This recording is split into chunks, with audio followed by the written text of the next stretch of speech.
rawat rinumpaka anggih panti pundi kang kakadi dosa purwa panti wos ngarani papan ati linuwih dosa 10 purwa wiwitan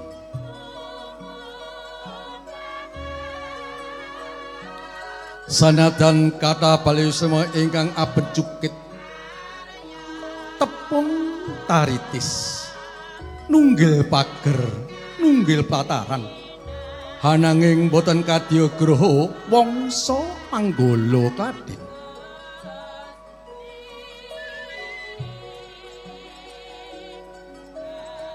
sumnaratan sumelengi rasa melengi pangesti sarya muji syukur kunjuk panjenengan Gusti kang murebeng dumadi ilahi robi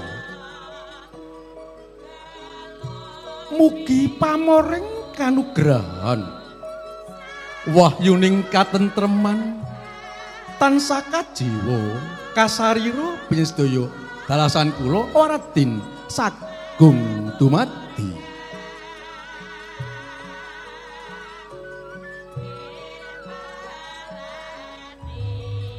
para pepundhen para pinisepuh aji sepuh ingkang hanggung mastuti dhateng pepoyaning kautaman ingkang pantes pinundi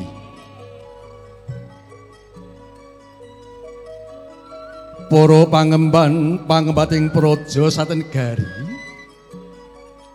ingkang pandam pandoming datan para kalodasih ingkang kinabekti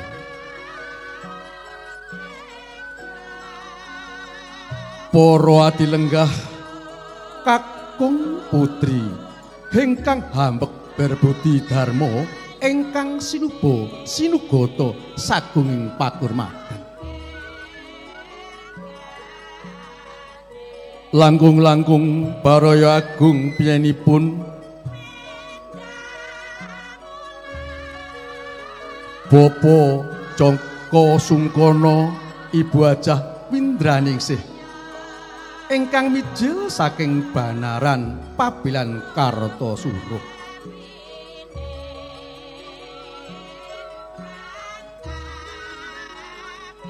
Mrado pawit keprangipun ingkang hamengku gatipipun Ibu Ajah Tati Sri Haryati sarjana sosial kula ingkang kabiji hambuka wiwaraning suka wenganing wicara dwaraning kandha pinangka jejering pambiyawara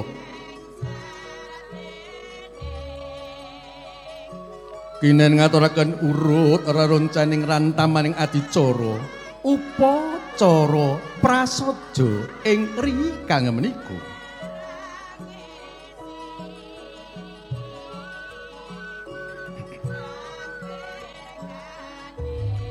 Penipun Ibu Ajah Tati Sri Haryati sarjana sosial wus kepareng netepi darmaning asepuh miwa putra Megasiwi noninggih Roro Ayu Anjarwati Yusmala sarjana sosial ingkang jinatukrama Bagus Usman Cahyokumolo sarjana komputer putra Bapak Joko Sungkono Ibu Ajah Windraningsih ingkang mijil saking Banaran Pabilan Kartosuro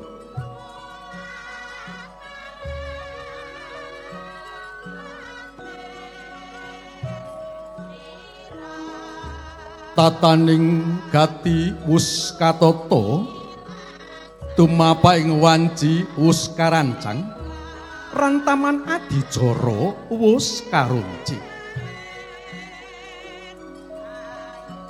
wondene urut makaten angka sepisan pambuka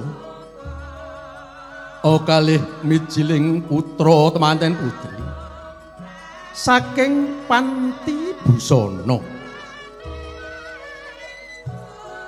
angka 3 mijiling putra temanten kaging saking Wisma Palereman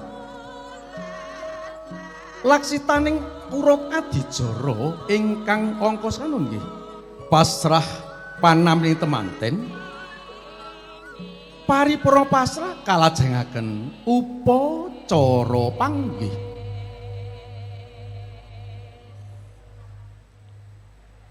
Para tinggi kehormatan mengadica ingkang kono nggih upacara adat adica ngopitu nggih Hastungkara Pandonga. Wontene adica ingkang 8 beksan gambyong kalajengaken pasugatan miwah foto keluarga. Laksitaning adicara ingkang sampun nggih atur pambagya Harja Yuwana. Tumplak punjen pinangka adicara ingkang angka 8. Kalajengaken beksan karonsih miwah dahar prasmanan.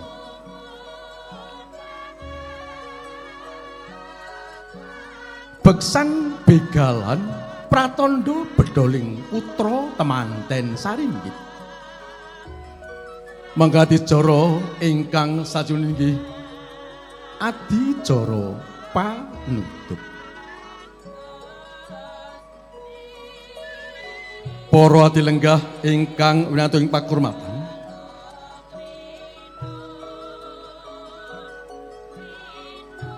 sumangga sareng-sareng kita sesanti muji menawi Gusti Kang Murbeng dumadi. Mugi laksitaning upacara prasaja ing ri kang menika jinanggung arayon kalis nir ing sami kula. Nun sumangga.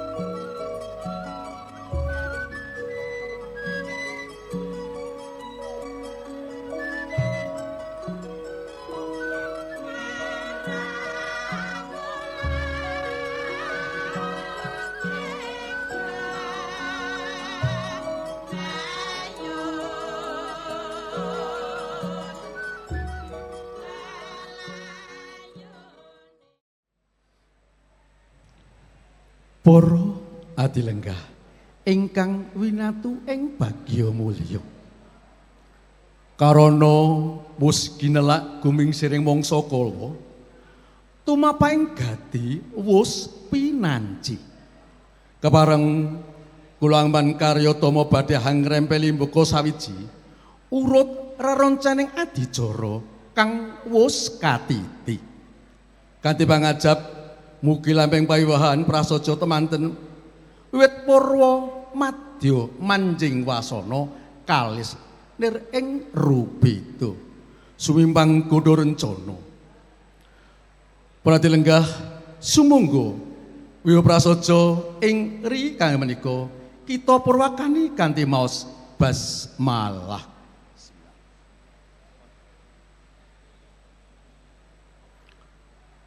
Sampun wonten pratandha cetha kalamunta putra temanten putri Rarayu Anjarawati Yusmala sarjana sosial wis kepareng ngagem busana kanindran. Keparengipun badhe manjing sasana pinajang ya sasana rinengga.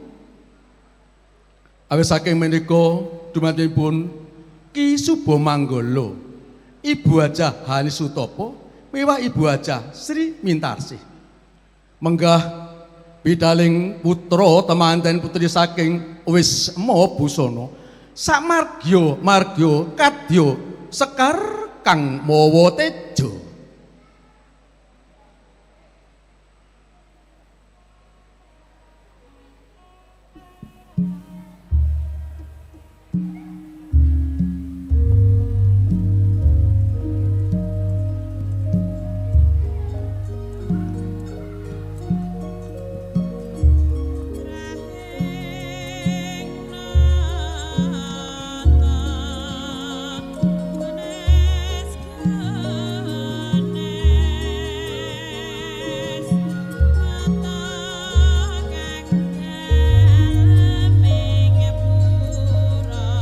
rep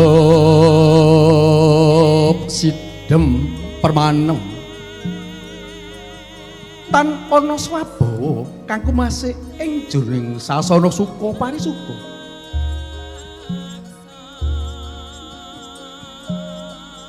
ingkang kepareng ungling sekar kang hangarengi mijiling putra temanten Sarimbit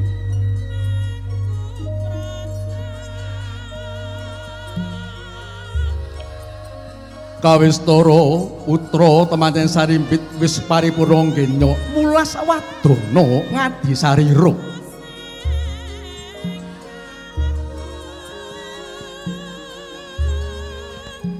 wis paripurna nggenya mulas wadana ngadi sarira kapristya kepareng badhe manjing sono pinajang iya sono rinenggo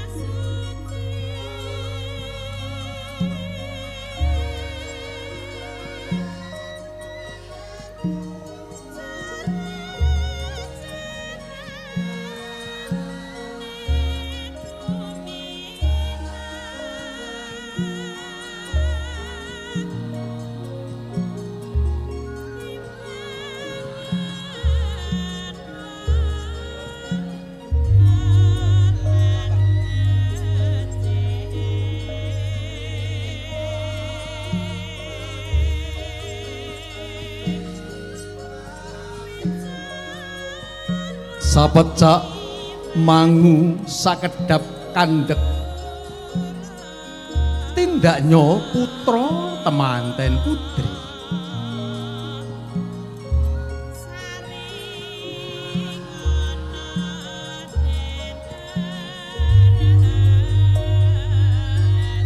wonten satra muda tumaruna ingkang kepareng hanganti putra temanten putri ingkang wenang sinebat Suba Manggala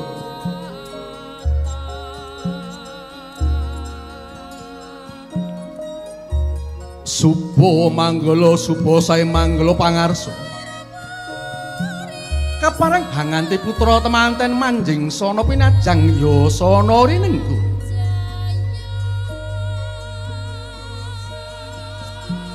dasar gileng gelok anggenya lumaksana Ki Suba Manggala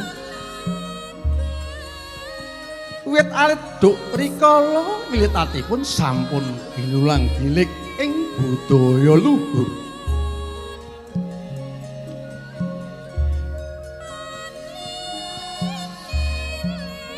sinten ta ingkang wonten wiringing wingining mburi saurinipun Ki Suba Manggala lah menika minangka dados mustikaning pawiwahan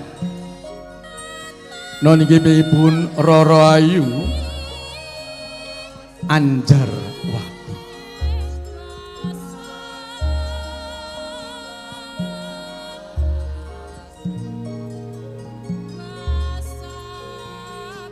pun Rara Anjarwati kapit dene ingkang winantu pakurmatan Ibu Hajah Hani Sutopo miwah Ibu Hajah Sri Mintarsih sedeng dedeg piyateke samanti sembada king sarira sak solah bawane tansah anjurpana lah menika ta candraning putra temanten putri dasar karengga busana kang sarwa sariwanom dasare luluh ladak pasemoni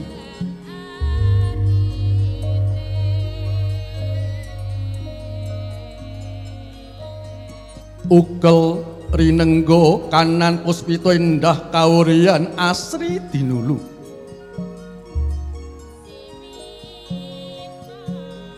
ngagem cunduk mentul ingkang ebah kinarya lumaksana kadya ngawe-awe bidangane wos dumugi unggian kang tinuju wus dumugi unggian kang tinuju wus lulus Ki Suba Manggala anggenya anglapaken putra temanten putri manjing ing sono pinajang.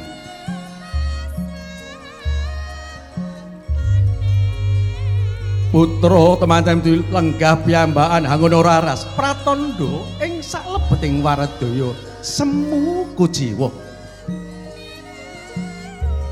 Enjang ngranti laseting satra muda ingkang dadya gegantiling nala ingkang katemben labuh labet negara.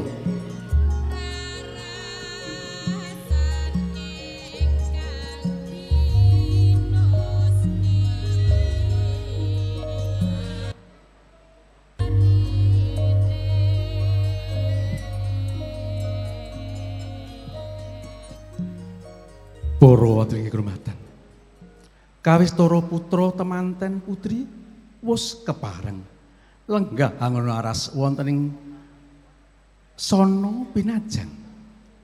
Hanrantu laksitaning satriya muda ingkang dadya gegantiling nala. Kepareng pamyoro ngaturaken rantaman adijara ingkang angka 3 nggih. Panggihing putra temanten sarimbit tinarbuka kanthi mijiling putra temanten kakung saking Panti Palerman. Mijiling putra temanten kakung saking Panti Palerman manjing sono pinajang sakmargya marga cah hangajeng-ajeng manggya ing kawilujengan.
Wus jengkar saking Panti Palerman.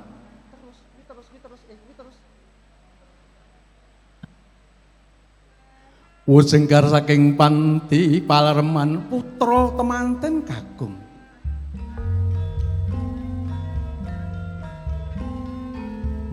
Sapecak mangu sakedap kandhek. Noleh nganan, noleh ngiring ing wardaya nyuwun pangestu dhumateng para prapunden mugi sakmangke anggenipun kepareng badhe nyatangi baita ing Jalanidhi tansah manggih ing kawilujengan.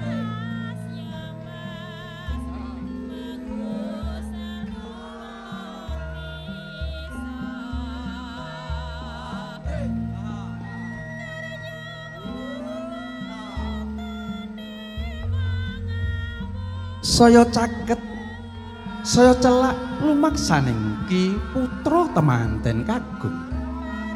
Hanya ketipapan ingkang samun kasamaktaken kangge ngadani upacara pasrah panampining putra temanten kakung.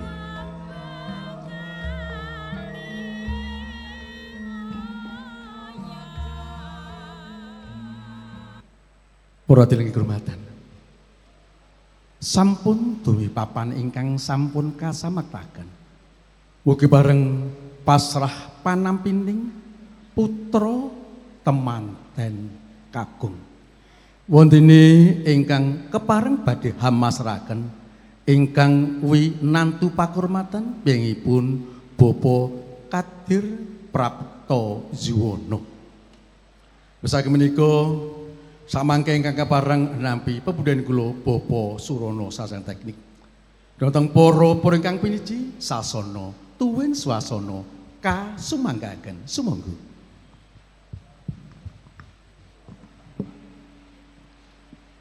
A'udzu billahi minasyaitonir rajim.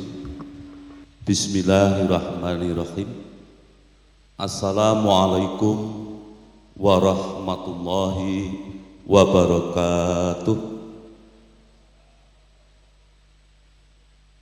Innal hamdalillah nahmaduhu wa nasta'inuhu wa nastaghfiruh wa na'udzu billahi min sururi anfusina wa min sayyiati a'malina may yahdihillahu fala mudhillalah wa may yudlilhu fala hadiyalah. Asyhadu alla ilaha illallah wahdahu la syarikalah wa asyhadu anna Muhammadan abduhu wa rasulullah nabiyya wa rasulah ba'da. Allahumma sholli ala Muhammad wa ala ali Muhammad amma ba'd. Kula nuwun panjenenganipun Bapak Surono ingkang kula hormati, para bini sepuh, para sesepuh ingkang kula bekteni, ingkang yekti sampun pana ing pamawasa lebda ing pitutur, para alim, para ulama, para ahli ibadah ingkang rinten dalu tansah nyandi wahyuning Ilahi, ingkang minangka dados panuntun kiblating panembah ingkang luring budi, para sarjana sujana winasis ingkang dahat pralebda sujaning budi, para tamu sinedan kakung saputri ingkang winantu ing suka basuki, boten kesupen dumateng kadang kula anem ingkang kula tresnani. Sadaringipun kula nglajengaken menapa ingkang dados atur kula, boten kesupen sumangga panjenengan sedaya kula tansah ngunjukaken raos syukur wonten ngarsa dalem Allah Subhanahu wa taala. Awit sih wilasanipun panjenengan sedaya kula wonten ing enjang punika saged makempal silaturahim kanthi rahayu wilujeng boten wonten rubeda menapa kemawon. Bapak Surono ingkang kula hormati, ing mriki kula ingkang piniji matur saking kadang kula sepuh Bapak Sungkono sekalian Ibu Windraningsih ingkang sepisan ngaturi uninga bilih lampah kula saking Banaran Pabilan Kartosura awit pangestunipun Ibu Hajah Tati Sri Hayati Sarjana Sosial saha keluarga rahayu wilujeng nir ing sabikala. Salajengipun boten supen Bapak Sungkono sekalian garwa ngaturaken salam kawilujengan, salam taklim katur dumateng panjenenganipun Ibu Hajah Tati Sri Hayati Sarjana Sosial kanthi wasilah Assalamualaikum warahmatullahi wabarakatuh. Atur kula ingkang salajengipun lumantar Kula panjenenganipun kadang kula sepuh Bapa Sungkono sekalian garwa ngaturaken agenging panuwun dumateng Ibu Hajah Tati Sri Hayati Sarjana Sosial awit putra kakungipun ingkang sesilihipun Bagus Usman Cahyo Saputra Sarjana Komputer ingkang sampun sembodo kahijab kabulaken kalian Atmaja putrinipun Ibu Hajah Tati Sri Hayati Sarjana Sosial tetilaranipun sawargi Bapa Sujarwadi kala wingi dinten Jumat Legi Surya kaping 6 September 2021 wanci tabuh watawis 8 enjang awit barokah lan panjurung donganipun para pinisepuh ijab kabulipun penganten sekalian rahayu niskala wonten ing enjang punika kadang kula sepuh Bapa Sungkono sekalian garwa hamasrahaken penganten kakung pun Bagus Usman Cahyo Saputra Sarjana Komputer dumateng panjenenganipun Ibu Hajah Tati Sri Hayati Sarjana Sosial lumantar ingkang kinurmatan Bapa Surono mugiya katampi atur pasrah saking panjenenganipun Bapa Sungkono lan mbok bilih mangke sampun titiwancinipun tata bacara wisudan mugia kepareng kawisuda nut tata cara ingkang sampun rinantak panjenenganipun Bapa Sungkono sekalian garwa wantu nyuwun agunging samudra pangaksami anggenipun rawuh wonten ing enjang punika namung langke kemawon sedaya mugi dadosaken rancaking tata upacara wonten ing enjang punika lan mbok bilih pahargyan wonten ing enjang punika mangke sampun paripurna keparengna kula sak pangombyong nyuwun pamit badhe lengser saking sasana pahargyan so badhe wangsul wonten ing griya kula piyambak panyuwun kula panjurung pangestu panjenengan mugi lampah kula saking semua wangsa menggala dumugi pabilan Kartosura rahayu niskala lan kula ingkang piniji matur saking kadang kula sepuh Bapa Sungkono sekalian nglenggana sedaya atur kula kadah cewek salepatipun awit kiranging seserepan kula saestu kula namung saged nyuwun agunging samudra pangaksami puput pepuntaning atur kula sumangga sesarengan hasesanti yetna yuwana lena kena durga mendak kala sirna ayu rahayu ingkang sami pinanggya usikum wa nafsih bitaqwallah walhamdulillahirabbil alamin wassalamu alaikum warahmatullahi wabarakatuh. Paripurna pasring putra temanten kakung nggihipun Bapa Kadir Prapto Yono pinaka sulih salyosaning basa nggihipun Bapa Joko Sungkono pasring putra temanten giya katampi Ibu Hajah Tati Sri Haryati lumantar nggihipun Bapa Surono ingkang minangka sulih salira tali basa. Dhumateng punden kula Bapa Surono sasana tuwin swasana kasumanggaken sumangga.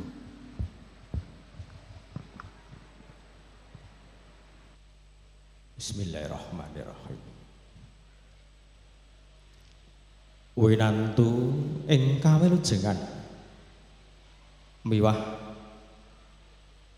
kairing sugata pakurmatan kula ngaturaken. Assalamualaikum warahmatullahi wabarakatuh.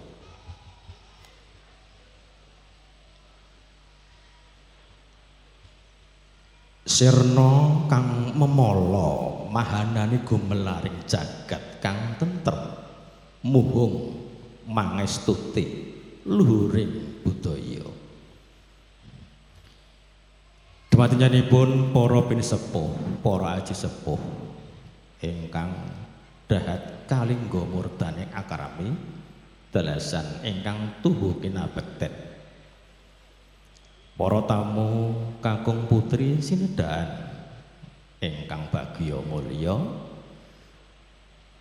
linangkung dumateng nyanipun kadang pisan sutresna nyanipun Bapak Joko Sungkono sekalian garwa ingkang kinabekten boten katalompen katur dumateng nyanipun Bapak Kadir Prapto Ziwono ingkang sinudarsana kanthi hangunjukaken puja-puji syukur dumateng Gusti ingkang Maha Kawasa. Kula ingkang piniji kinarya sulih salera penyanipun Ibu Hajah Tati Sri Haryati sagotrah ngaturaken kalujengan awit rawuhipun panjenengan saha putra temanten kakung kanthi wilujeng tanpa pambeng. Paring salam taklimipun saking panjenenganipun Bapak Joko Sungkono sekalian garwa ingkang tumanduk dumateng panjenenganipun Ibu Hajah Tati Sri Haryati. Kula tampi kanthi bingaing manah kanthi wasilah. Wassalamualaikum warahmatullahi wabarakatuh. Rawuhipun temanten kakung saestanipun dipun srantuk mliginipun putra temanten kakung Nak Mas Usman Cahya Saputra ingkang badhe kadhawuhaken Dyah Ayu Anjarwati Yuswala putra putrinipun nyanipun Ibu Tati Sri Haryati dasar pirantos miwah uba rampe sampun cumawis ing satemah putra temanten kakung kula tampi kanthi suka bengaing manah. Ing sasengipun ing samangke badhe kula dhawuhaken kaliyan Dyah Ayu Anjarwati Yuswala anut satataning adat ingkang sampun lumampah. Salajengipun kala dipun aturaken nyanipun Bapak Kadir Prapto Ziwono sak sampunipun maripurna bahagian wonten ing rikalenggan punika sampun cekap badhe madal ing pasilan nyuwun pamit wangsul wonten dalemipun sowang-sowang. Ibu Tati Sri Haryati namung saged ndherekaken wilujeng kondur mugi tansah widodо ing marga wilujeng dumugi ing dalem tansah jinangkung saklampahipun. Allahumma amin.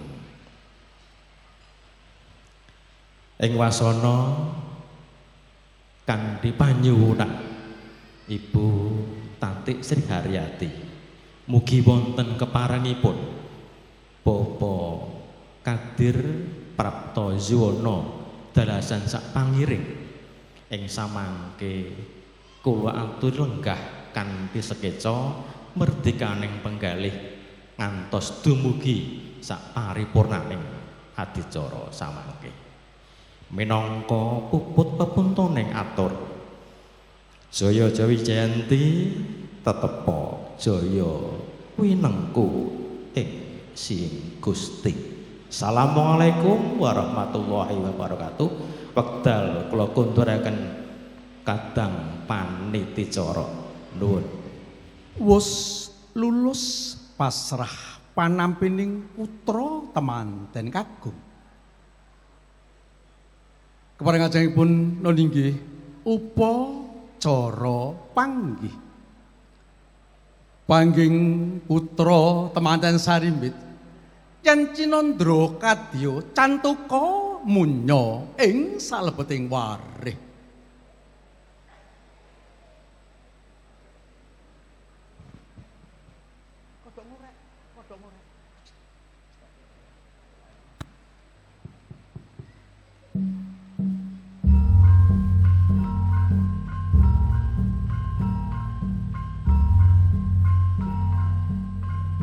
sigro sigro jengkara saking panti rinenggo putra temanten putri ingkang kadhiraken Ki Subamanggala pripun pepunden kula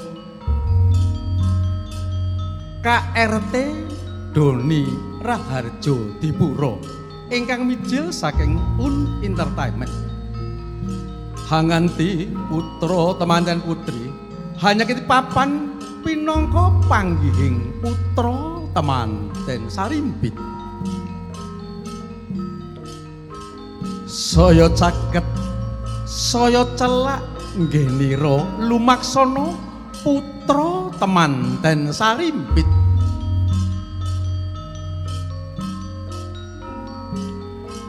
tempu ing caturnetra andayani pangribawa ingkang hambabar manunggaling nawa ingkang tumanem ing sanubari nulya kumlawi astane temanten putri lan temen kakung kepareng badhe hambalang gantal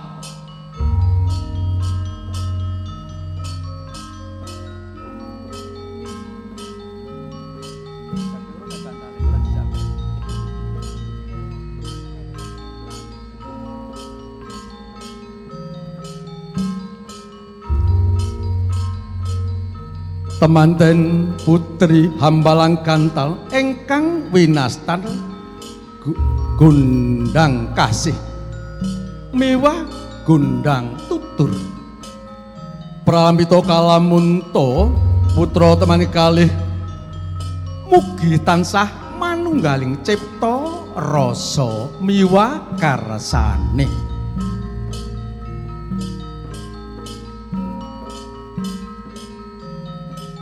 agake putra temanten kakuang nyaketi Antiga ingkang wina dan Bokor Kencana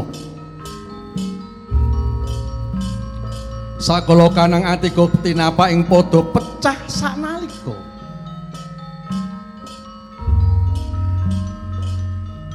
daya putra temanten putri hanjengku mari kelu miji samparan keng raka pralampita hangi cali sukerta tulus mulya manggih ing Raharja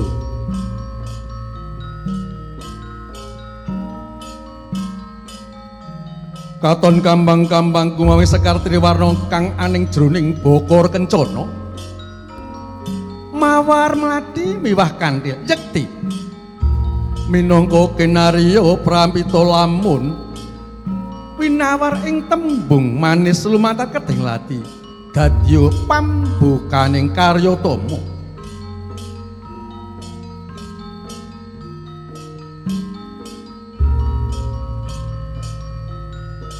para ingkang kirmatan putra temanten Sarimbit wus kepareng sumanding jajar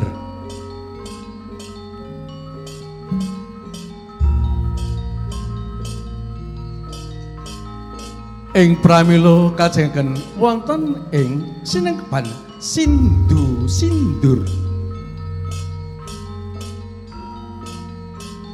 sinengkepan sindu-sindur palamita kalamunta putra temanten sakmangke tinuntun ing reh kautamen mugi tansah pinaringa ing karayon tetekan budi rayu kawimbuh kasiraming tirta kawicaksan satemah manggya bugya mulya Ki Subamanggala hanggenya hanganti putra temanse Sarimbit ing margi-margi kepareng badhe rerepen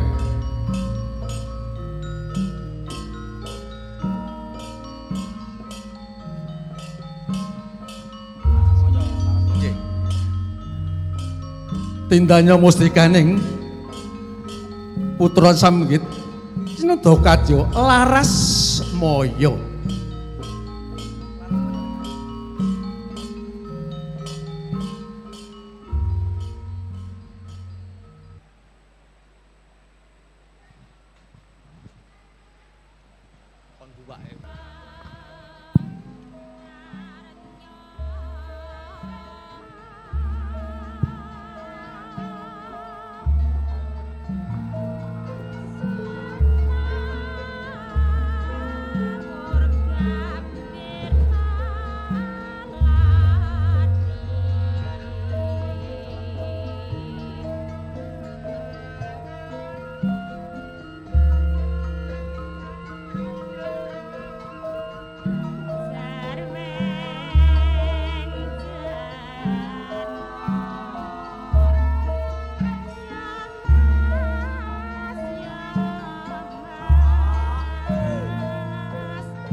Om Awignamas umunamus dam sekaring bawono langgeng kedhep tesmak kang samya mulat indahing eden-eden sajroning kirap temanten kapurwakan lampahing panucuk lampah sinebut sang suba manggala ya manggala yudha risang temanten sarimbit arsa tumuju ing dampar kencana rinengga ing puspita ulenging sekar dandang gula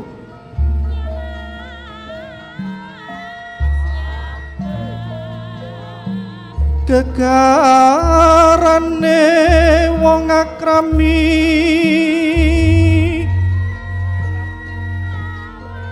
tutu pondho tutu rupa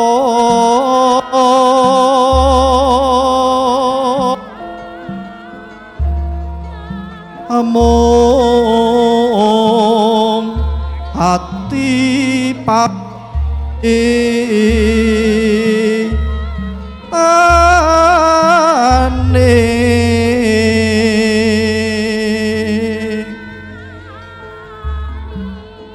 luput pisan pisan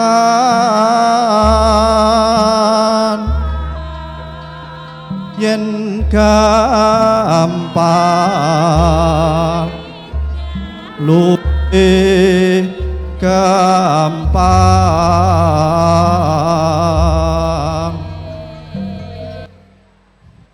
yen angel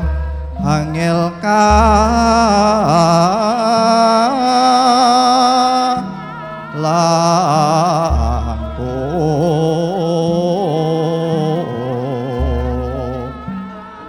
tan kena numbas harta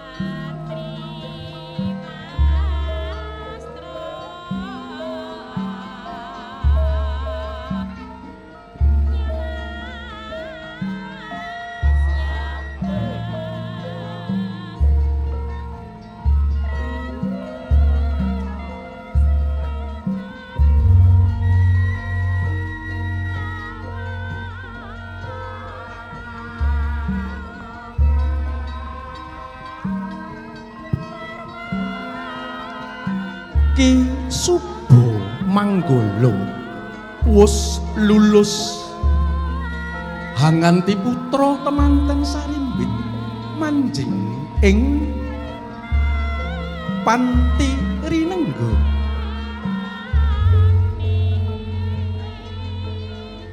Kalajengaken upacara adat noninggi upacara krobongan.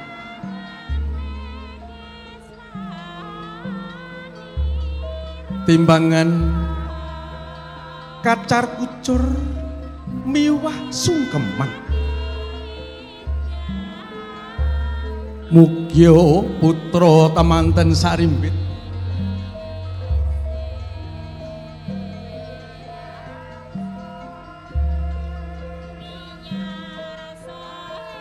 anggennya samangke nyatangi baita ing Jalanidhi. Mugi tansah manggih ing karahayon.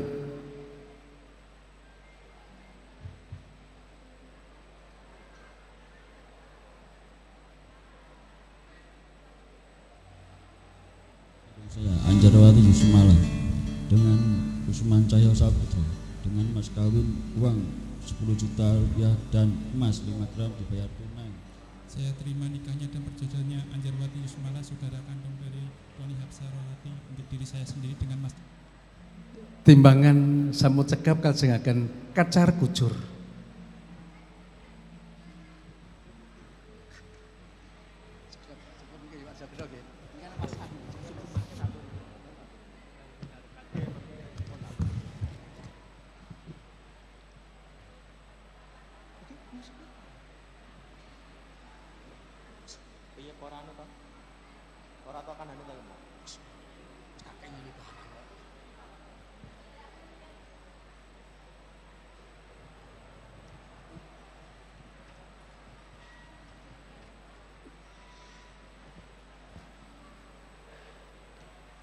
Para adik kehormatan, ingkang kapirsa menika putra temanten ngadaning upacara adat kacar kucur.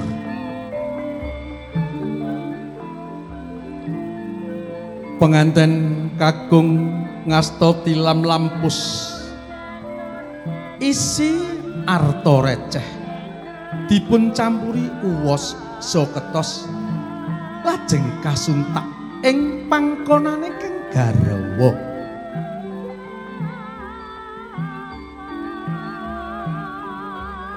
Pralampita kalamunta jejibahan panganten kakung tanggeng jawab mring keluarga. Guna kaya woing pakatining kakung kedah kapasraken dhateng ingkang garwa. Kandhang aris putra temanten angaturaken guna kaya kegengking Rama pralampita. Ibu bapa menika guna kaya kula sekalian. Kenging tambah ibu bapa anggenipun netepi darmaning asep. Kasunyatan mbah malah nggo tambah Alhamdulillah injih. Paripurna kacar kujur. Putra temanten kowe ngataken upacara adat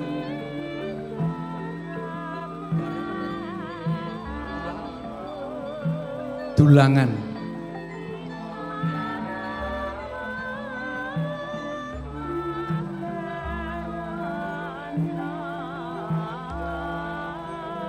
Upacara dulangan.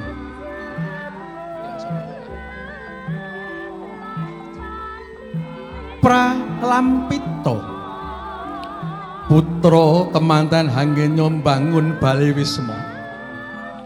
Bungah susah linampahan sesarengan akanti kebak ingka tersenan. Satemah saged jumbuh kang ginayuh sembodo kang jinaka.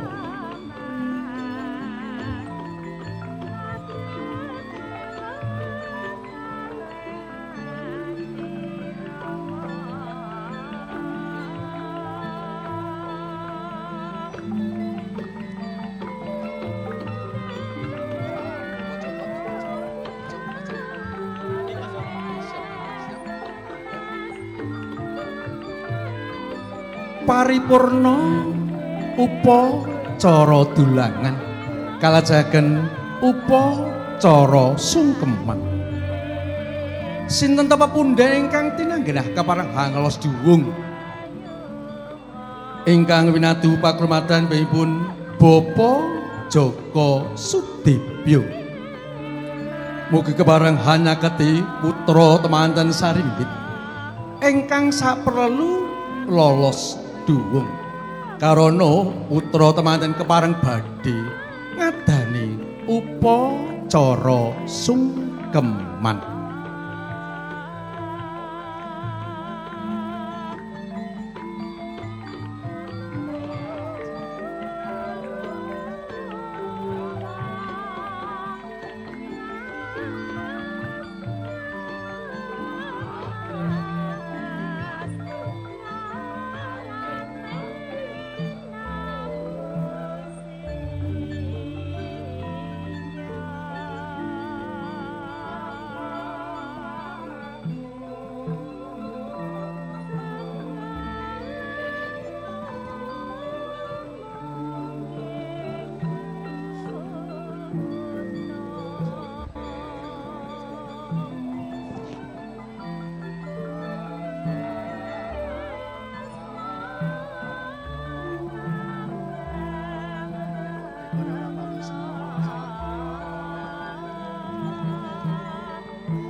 Nggih, upacara sungkeman nyebun Bapa Joko Sudibyo keparang hanglos duwung putra temanten sarimbit keparang jumeneng.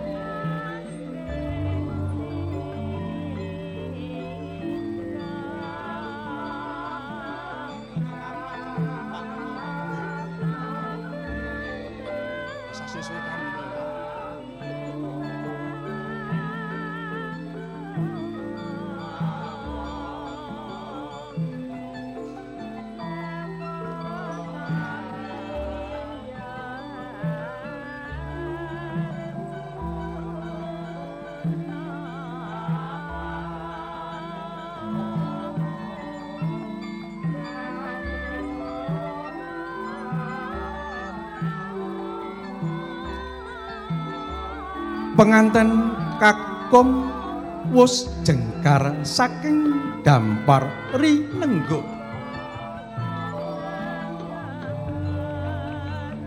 Anganti kang garwa lumarap angabiyantara mring para pinundi.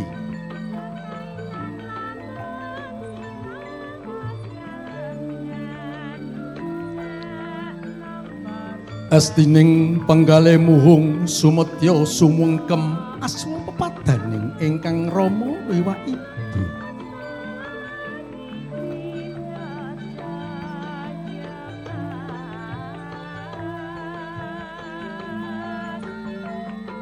Sigra tumungkul amarikelu yayah konjem ing Bantala.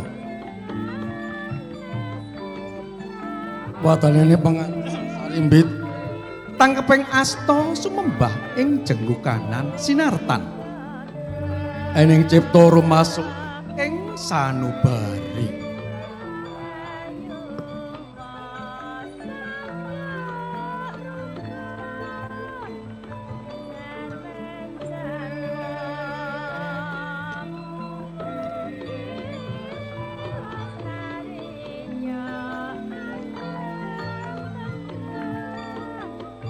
Lir sinendal mayang jroning kalih dupe ingkang Rama Ibu ing swapadan dening ingkang putra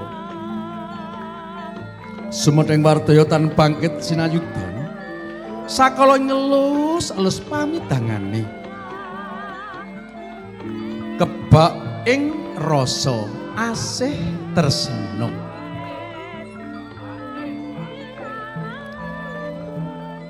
Ger anakku sakaloro duk rikala isih cilik sira tak kekudang yen to dewasamu bisa winengku dening Satirotama kang sembodo angayomi jiwa ragamu.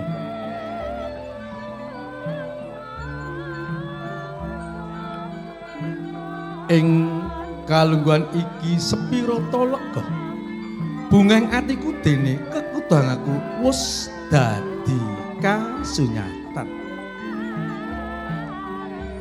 Paripurna sungkem mring Rama Ibu Hajah Tatik kepareng putra temanten sarimbit sujud sungkem mring Bapa Jaka Sungkana miwah Ibu Hajah Windraningsih.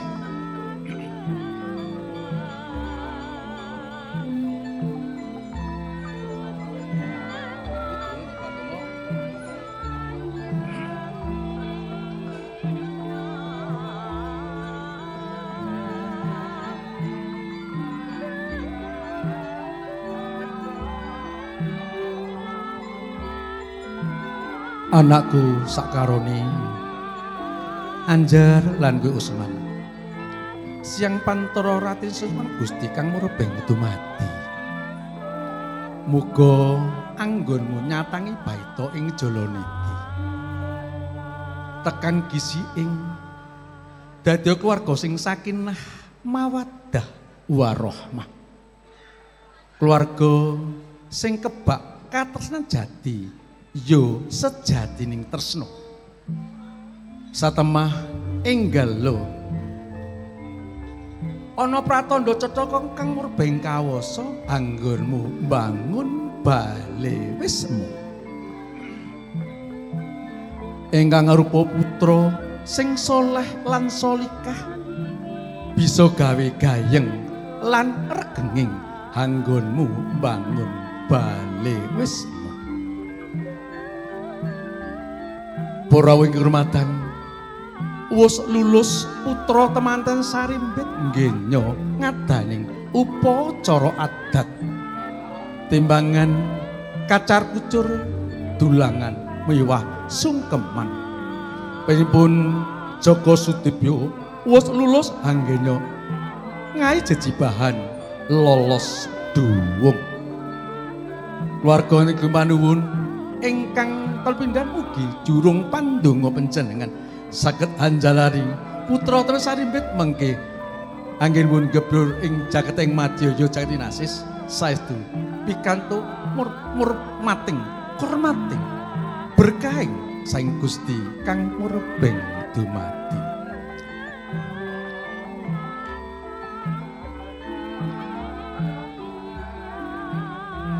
Para dengan kehormatan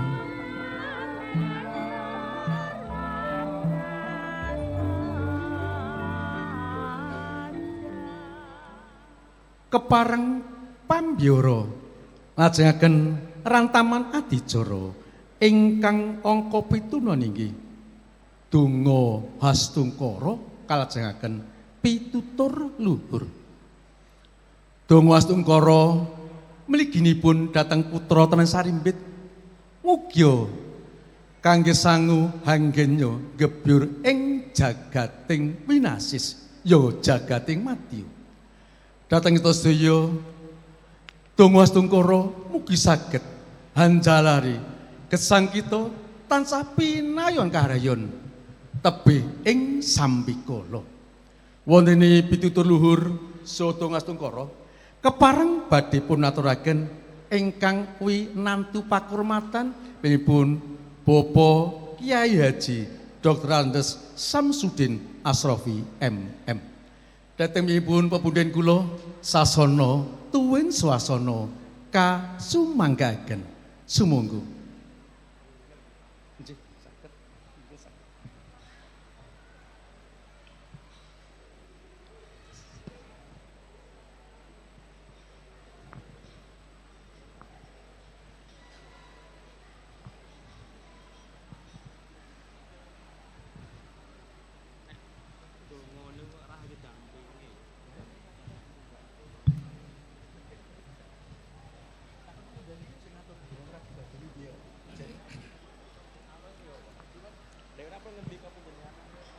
Bapak Ibu, semua yang hadir, yang saya hormati, saya muliakan. Assalamualaikum warahmatullahi wabarakatuh. Assalamualaikum warahmatullahi wabarakatuh. Yang sama-sama kita hormati,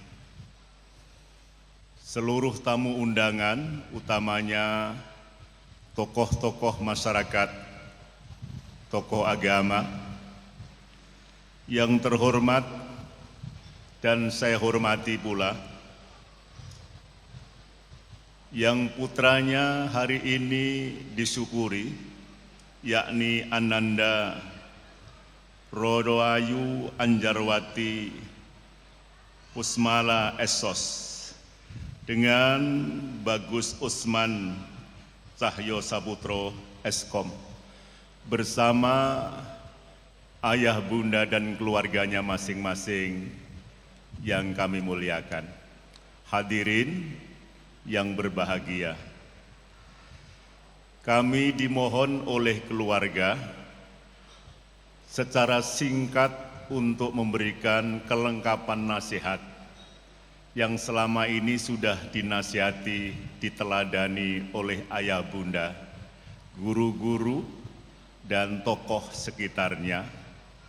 Yang kedua, kami dimohon membersamai Bapak Ibu semua, memberikan doa agar pengantin berdua ini ke depannya hidupnya hidup yang mulia, bermartabat, terhormat, sukses, bahagia sekaligus penuh sakinah, mawaddah, warahmah. Oleh karena itu, bagi yang muslim, saya mohon sudi membaca amin. Sedangkan tamu-tamu terhormat yang agamanya tidak sama dengan saya dan pengantin berdua, kami persilahkan untuk berdoa, memanjatkan puji kepada Tuhan dan kepercayaannya masing-masing.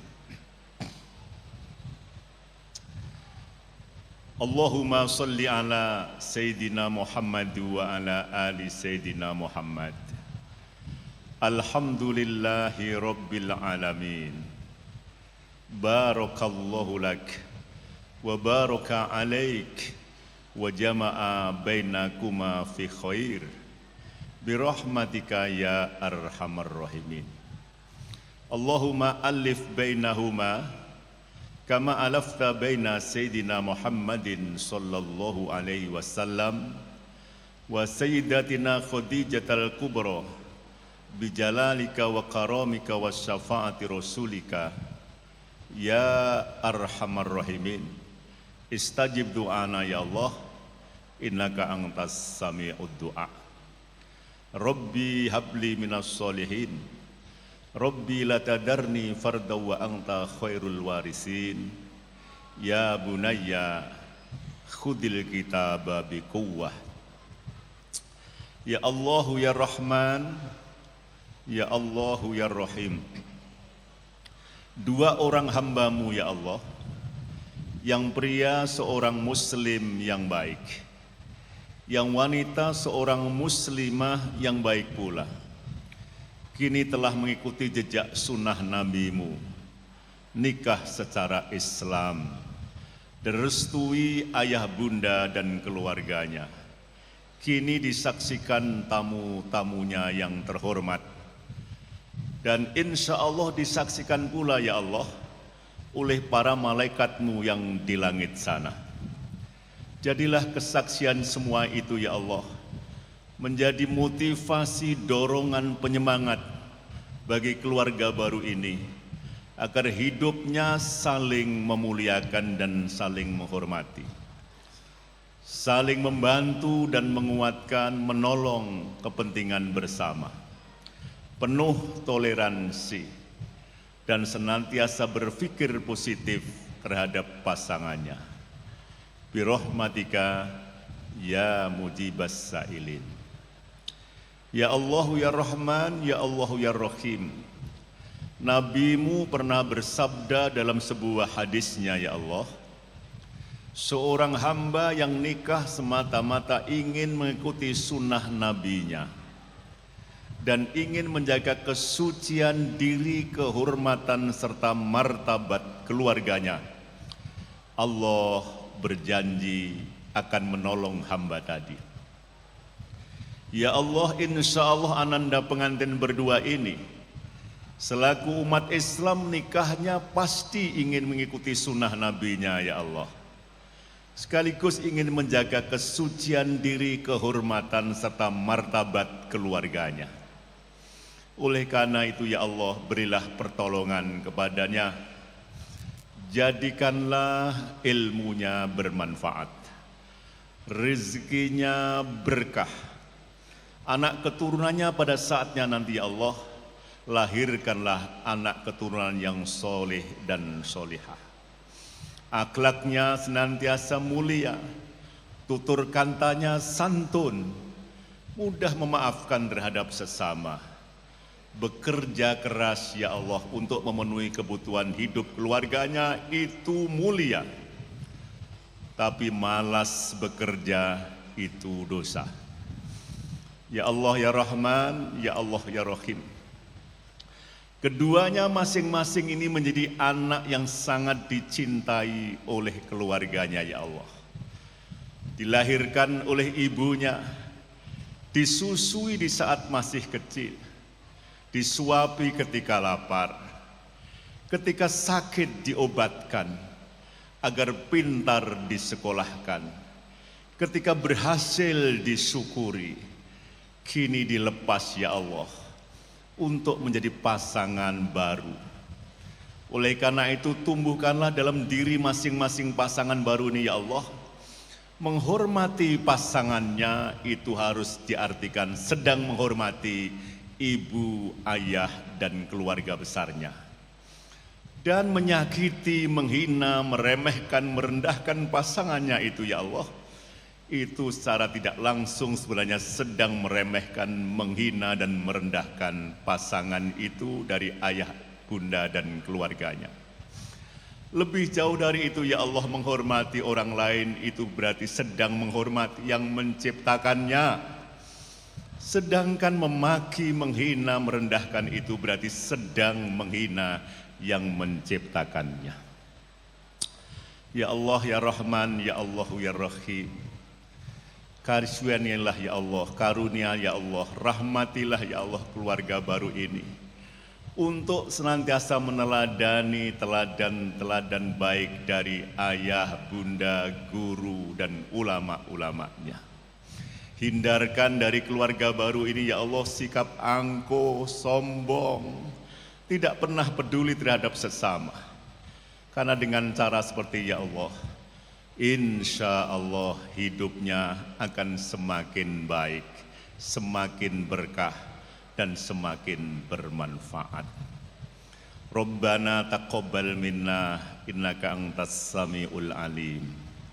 wa tub alaina ya maulana innaka antat tawwabur rahim.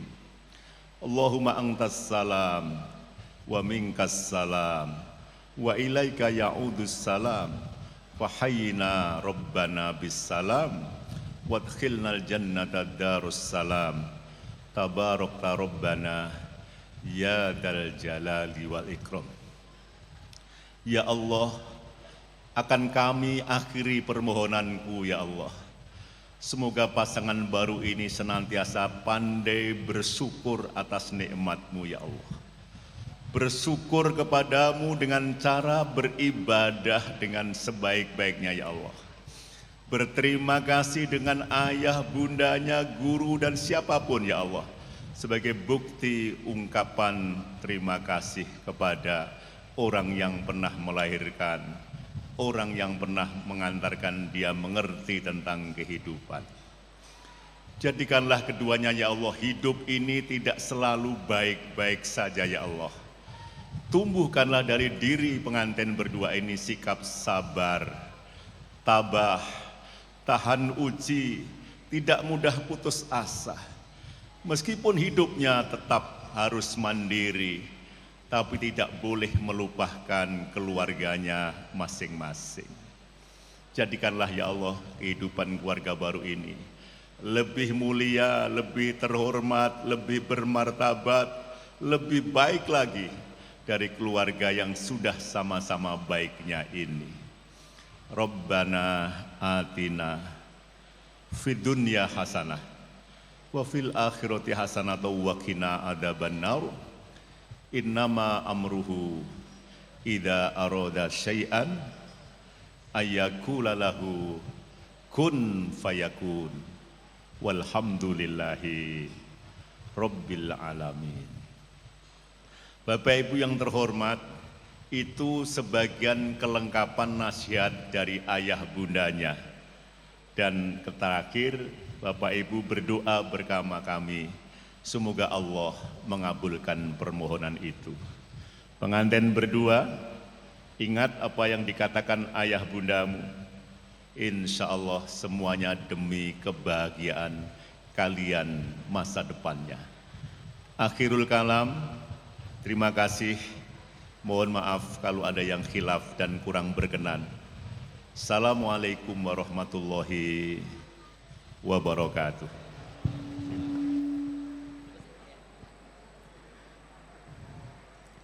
Ngaturi panuwun ingkang tulen nyuwun Bapak Kyai Haji Dr. Samsudin Asrofi ingkang sampun kepareng ngaturaken pitutur luhur. Para ating kurmatan, laksitaning adicara sinunggih Bipun Ibu Hajah Tati Sri Haryati kepareng parentanaken atur pisegah beksan gambyong.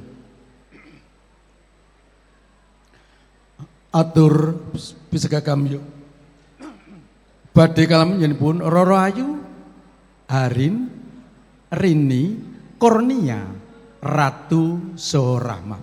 Ampun bilih sampun samekta gati syukur diri beksan karonse kasumangaken sumangga.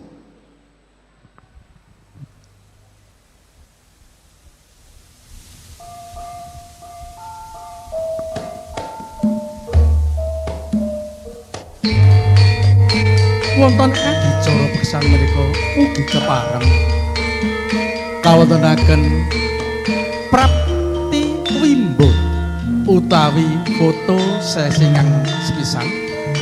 Saking menika dumateng keluarga ageng pisan Ibu Bapak Sungkono miwah keluarga menggah lampahing foto menika kasumanggaken sumangga.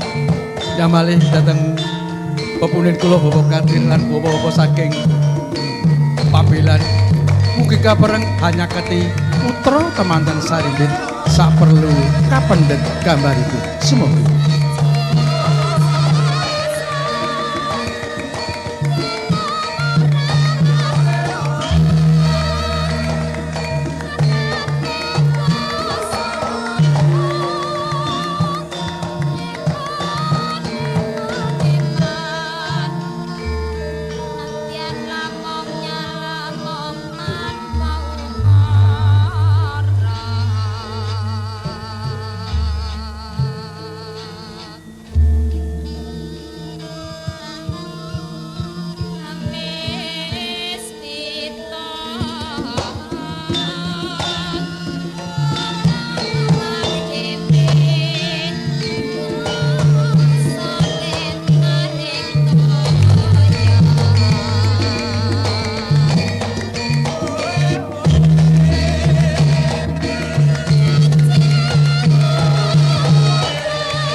Monggo saking keluarga besan kepareng hanya kete putra temanten foto monggo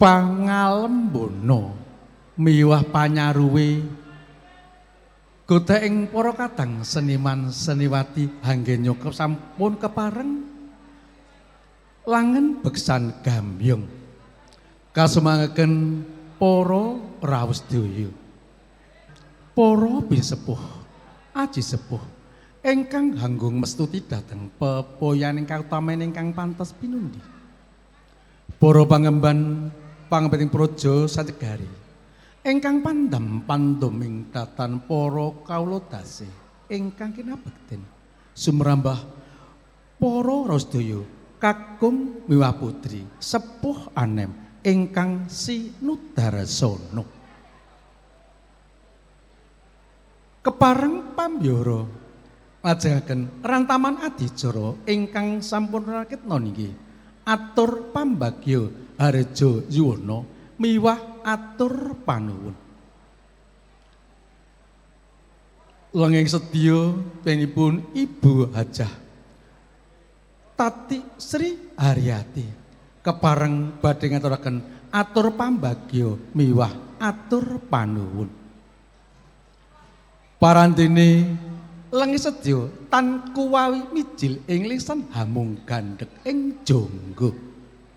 Ing pramila kepareng nyuwun gunganipun ingkang winati pakromatan pepundhen kula Bapa dari Budiharjo kepareng sulih salira tali basa ngaturaken atur pambagya miwah atur panuwun.